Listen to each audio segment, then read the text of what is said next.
তো বেশি কথা না বলে গল্পটি শুরু করা যাক। পিছন থেকে কেউ একজন বলে, আমি বলছি। আদি এতদিন কার কাছে ছিল?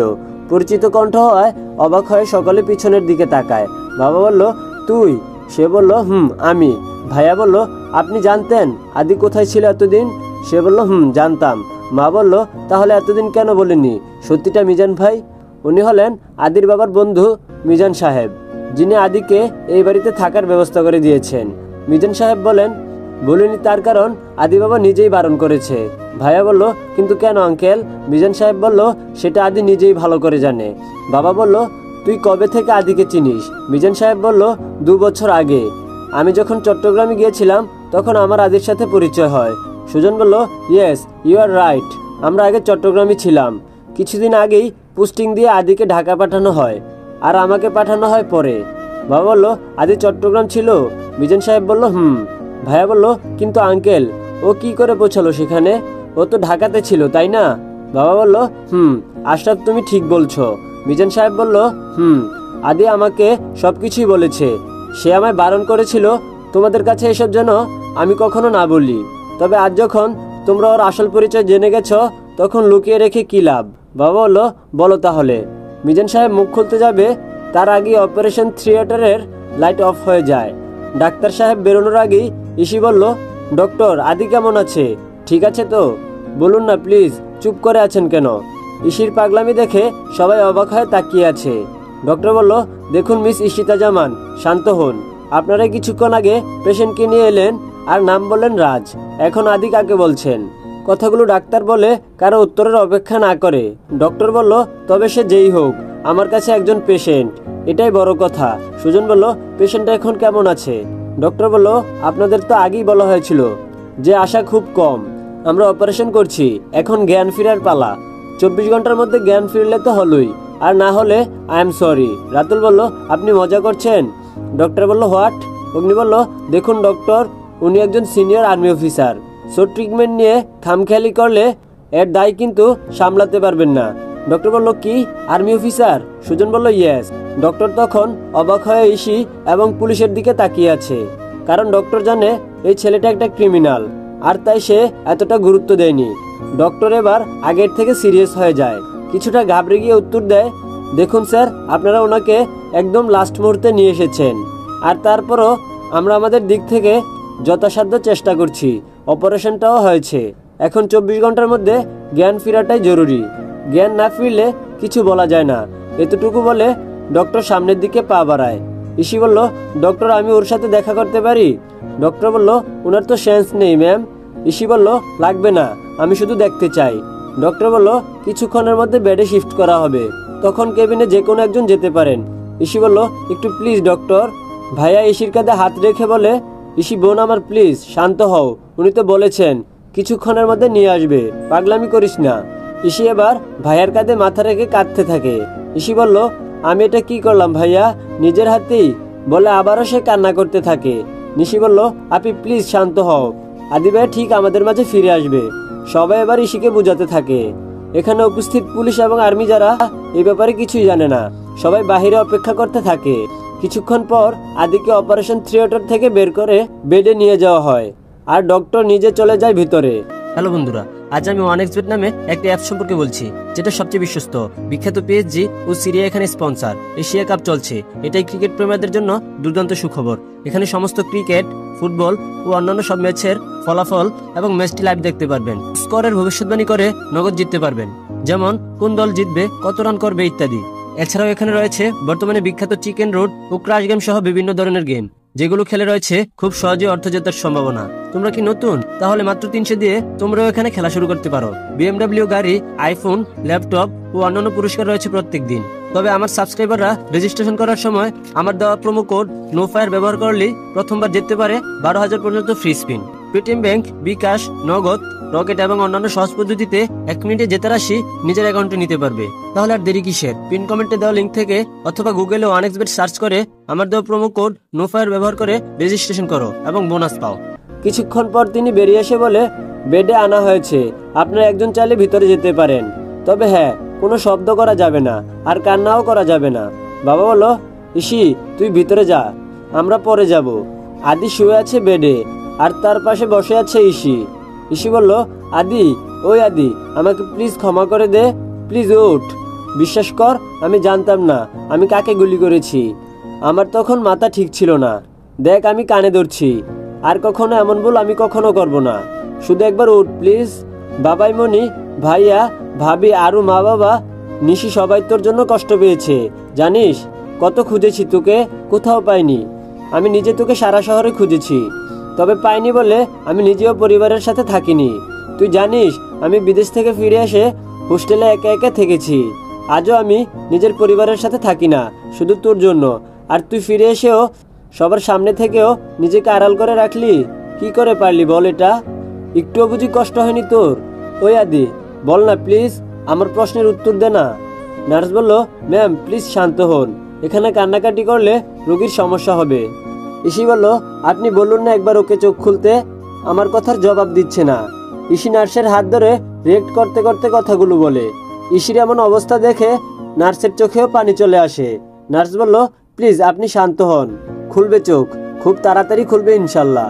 অনেক বড় আঘাত পেয়েছে তো, এখন একটু রেস্ট নিতে না দিলে তো অনেক কষ্ট হবে। ইসি বলল, আমি নিজের হাতে গুলি করেছি। নিজের হাত দুটি একত্র করে কাঁদতে থাকে ইসি। নার্স মহিলাটি নিজের সাধ্যমতো চেষ্টা করেছে বোঝানোর, কিন্তু কোনো কাজ হচ্ছে না। ম্যাম, এভাবে কান্নাকাটি করলে কিন্তু থাকতে দিবে না ডক্টর। আপনি কি ভেতরে থাকতে চান? ইসি বলল, কাঁদবো না, আর আমি সত্যিই কাঁদবো না বলেই চোখের পানি মুছে নেয়। এদিকে বাইরে সবাই অপেক্ষা করছে। ভাইয়া বলল, মিজান আঙ্কেল, আপনি কি যেন বলছিলেন? ভাই কোথায় ছিল? মিজান সাহেব বলল, বলছি, শোনো তাহলে। আমি যখন 2 বছর আগে চট্টগ্রামে যাই একটা কাজে, তখন রাস্তায় আমার গাড়ি খারাপ হয়ে যায়। চলে গেলেন ফ্ল্যাশব্যাগে। চলুন আমরাও যাই।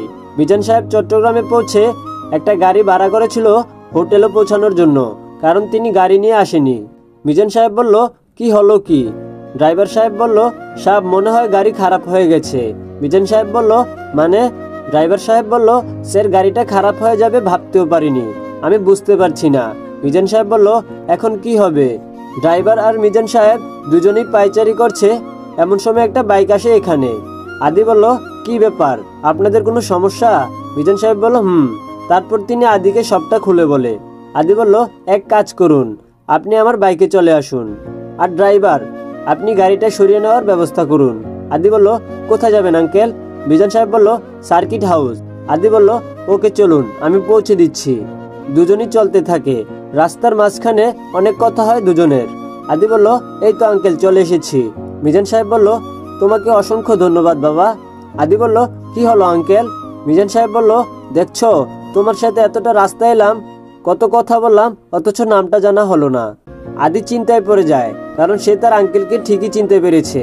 আদি নাম বলার আগে ওর ফোনটা বেজে ওঠে।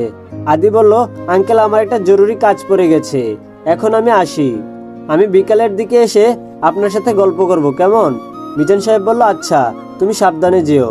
আদি চলে আসে সেখান থেকে, আর এসে নিজের কাজে ব্যস্ত হয়ে যায়। কাজ শেষে বাসায় ফিরে এসে ফ্রেশ হয়ে বসে অনেকক্ষণ চিন্তা ভাবনা করে ঠিক করে মিজান আঙ্কেলকে তার পরিচয় বলবে। তাই আর দেরি না করে বাইক নিয়ে বেরিয়ে আসে সার্কিট হাউসের দিকে। দরজায় কেউ নক করার শব্দ পেয়ে মিজান সাহেব দরজা খুলে দেন। মিজান সাহেব বলল, আরে তুমি, এসো এসো, ভিতরে এসো। আদি ভিতরে গিয়ে বসে, আর আঙ্কেল দুটি কফি অর্ডার করে দেয়। আঙ্কেল বলল, তখন কিন্তু তোমার নামটা জানা হলো না। আদি বলল, কিন্তু আমি আপনার নাম জানি। আঙ্কেল বলল, কি করে? আদি বলল, আঙ্কেল আমি আদিব, আফজাল আল ইমরান সাহেবের ছেলে। আঙ্কেল বলল, কি? আদি বলল, আমি আদিব আল ইহসান। আঙ্কেল বলল, তুমি এখানে কিভাবে সম্ভব? আদি বলল, কেন আঙ্কেল, আপনি কি কিছু জানেন না? আঙ্কেল বলল, না তো, আমি তো বিদেশে ছিলাম এত বছর, এই তো কিছুদিন আগে ফিরলাম। তখন আদির মনে পড়ে ছোটবেলার কথা।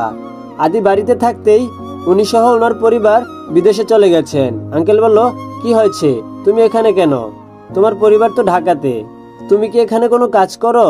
তোমার বাবার ব্যবসা এখন চট্টগ্রামেও প্রসারিত করা হয়েছে। আদি বলল, আমার কোনো পরিবার নেই আঙ্কেল। আঙ্কেল বলল, হোয়াট?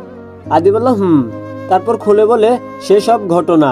সবকিছু শোনার পর আঙ্কেল বলল, আফজাল এমনটা কি করে করলো? আদি নিশ্চুপ। আঙ্কেল বলল, আমি ভাবতে পারছি না। আদি বলল, আঙ্কেল প্লিজ, আপনি কাউকে আমার কথা বলবেন না। আঙ্কেল বলল, কেন? আদি বলল, আমি চাই না, একাই থাকতে চাই। আঙ্কেল বলল, আচ্ছা ঠিক আছে, সেটা দেখা যাবে। এখন বলো তুমি কি করো? আদি বলল, আপনাকে পরিচয় দিয়ে দিয়েছি, আর বাকিটা বলতে এখন আর কোনো দ্বিধা নেই। আদি বলল, আমি একজন আর্মি অফিসার। আঙ্কেল বলল, সত্যি? আদিব বলল, বলি পকেট থেকে ওর কার্ডটা বের করে দেখায়।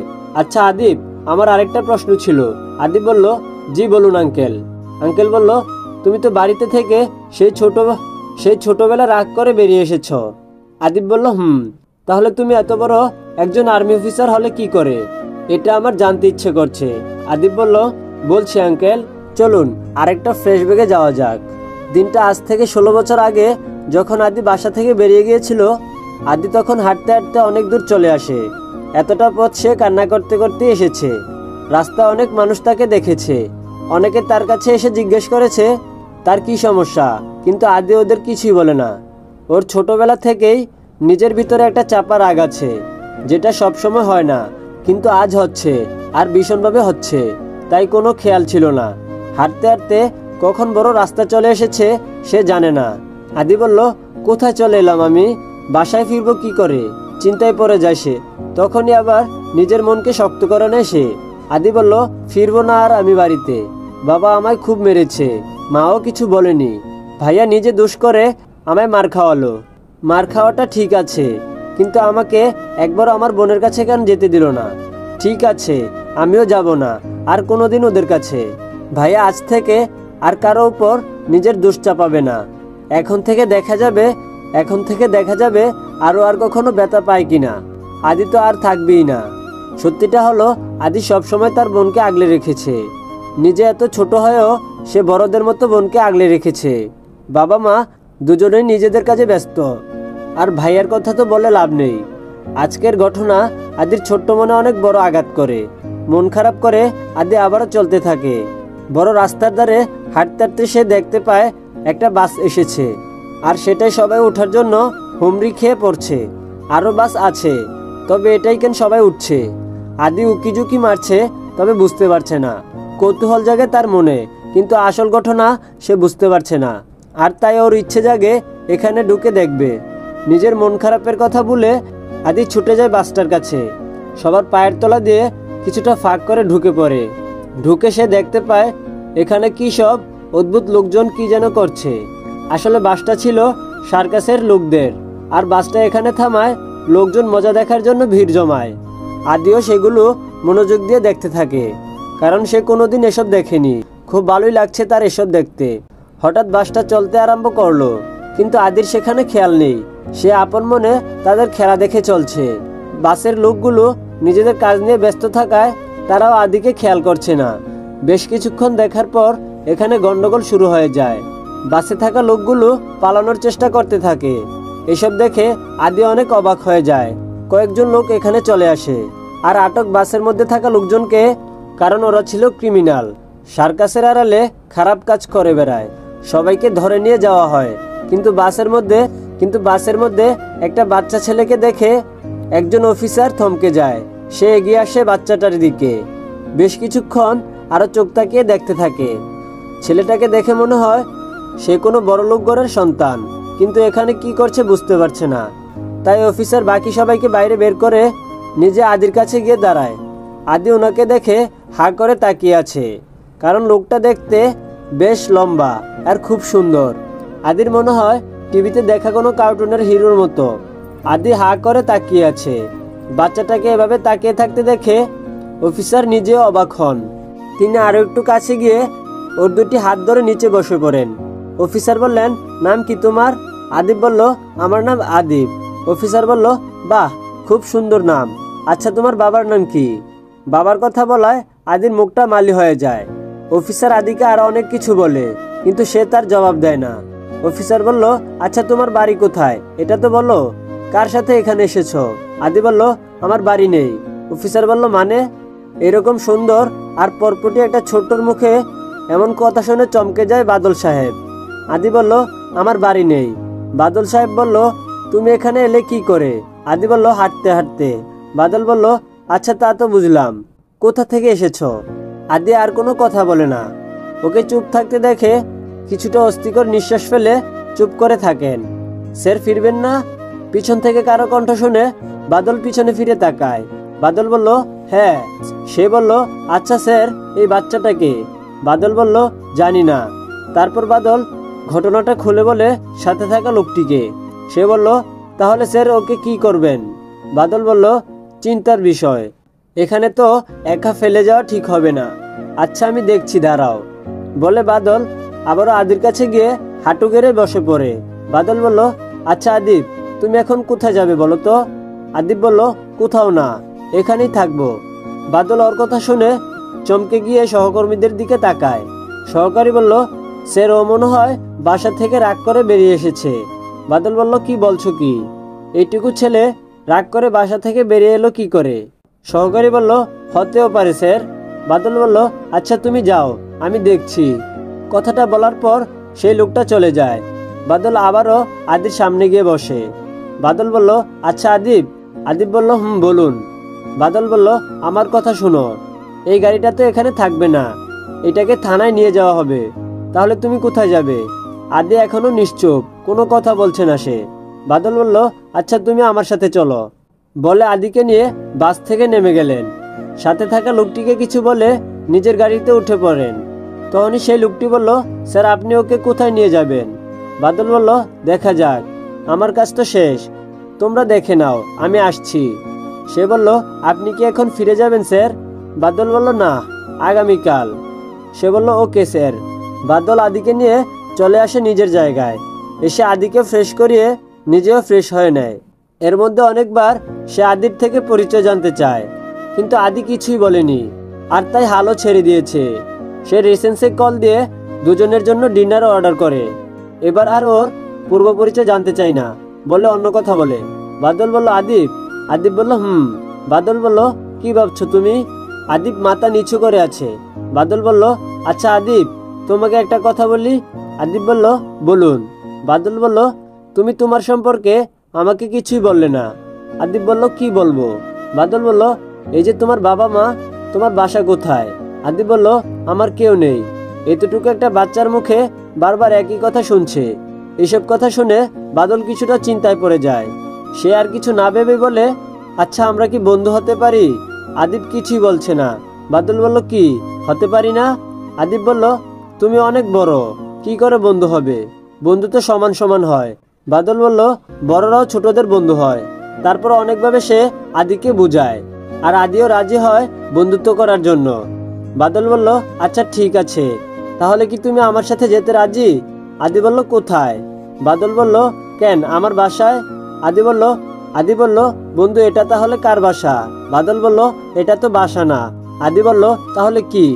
বাদল বলল, এটা তো হোটেল, এখানে আমি থাকতে এসেছিলাম একটা কাজে।